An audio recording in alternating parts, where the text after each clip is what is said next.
YouTube, Triumph Guy here today, and this is the part one of the restoration video. What we've been doing is we've been adding a structure, we've been taking away some of the rotten wood, and we've started painting in bits, but that's going to be more on restoration part two, where we go into the paint and making it look all nice. We've removed the oven area, we have removed the toilet area, and at the moment it's sort of a blank canvas. We've strengthened the floor where the damp had got in, and we've used some of that floor strengthener stuff on the walls to give it a go, and I can confirm that it does actually work. So let's get to it. So here's the wall which we've strengthened, and the floor area. I am going to paint over it using this stuff, which is pretty good apparently, on the floor area. But this is what we've used predominantly for this area. And essentially all you do is you just drill holes, pour it in, put a dowel in there, and it should mushroom up similar to like that area, and then you sand it back. Now as I'm rolling this part of the footage, I'm going to be showing some before and after pictures of this area, but essentially what we've done is we've used foam. Before then we've added the wood structure all the way up to here and down, and then what we've done is we've used foam, this foam, to fill it. We've sanded it then back, and then after that we've used this to fill in any of the little holes and stuff, and this is nice and flat now. It may not look flat, but that's just the contrast of some stuff. I'm then going to go over this again and fill in any of the other little cracks and stuff, and then we'll sand it back, and then we'll get to painting. Now the floor, this was all rotted away, so I've cut all this out with a hammer and chisel, and I've bolted this to the back end of the caravan, then bolted this together, and then I'll put these two bolts back in, and I've used Loctite on them, so then it bolts the support underneath. The screws have been taken out, they've been angle grinded off and then filled in here and all down here, so that's all really good. As you can see, don't be afraid with the angle grinder that it'll cut through this wood, because you can just fill it. It's really nice and easy to do.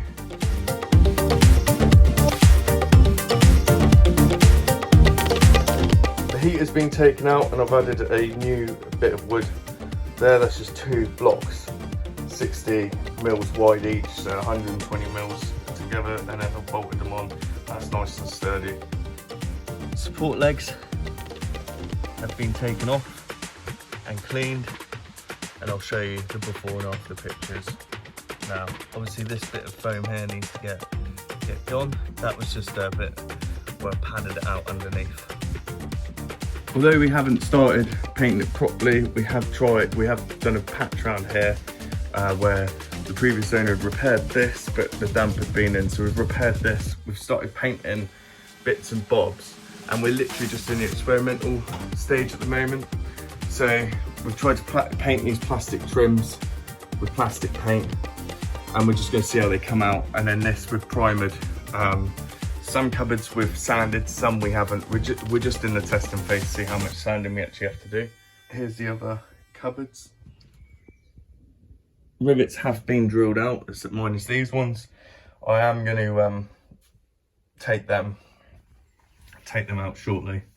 So next, the plan, we get some thin-ish chipboard from here all the way down, and that's going to give a solid base where the bunk beds are then going to sit in this area. What we're going to do is we're going to put some more foam over that area and make sure it's completely flat before the board goes in. And basically what the board's going to do is, I don't know if you guys know much about caravans, but essentially there's a strip of wood which goes all the way around the outside, and then there's strips which go either that way or that way. Now in between them strips is literally just the thinnest bit of plywood, then foam, and then plywood again.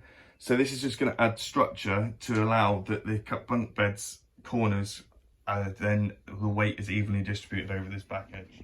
when you're doing work on a caravan and you've got a lot of weight in the back, you just need to make sure that once you take the drop wheel down, that it's still slightly biased the weight to the front, hence the reason why the wheel is slightly towards the rear and you've got a longer bit here. So yeah, thank you so much for tuning in. There will be another video. The next part is going to be restoration part 2, which is going to show you the painting. I'm sorry that the footage hasn't been that amazing. I've just been so busy. I've got a deadline on this in 3 weeks essentially, and I'm working on the weekend, so it's a bit carnage really. But yeah, I'll see you on the next one. If you've got any comments, then please make sure you put them down below, or you've got any advice, then again put them down below. But I'll see you on the next one.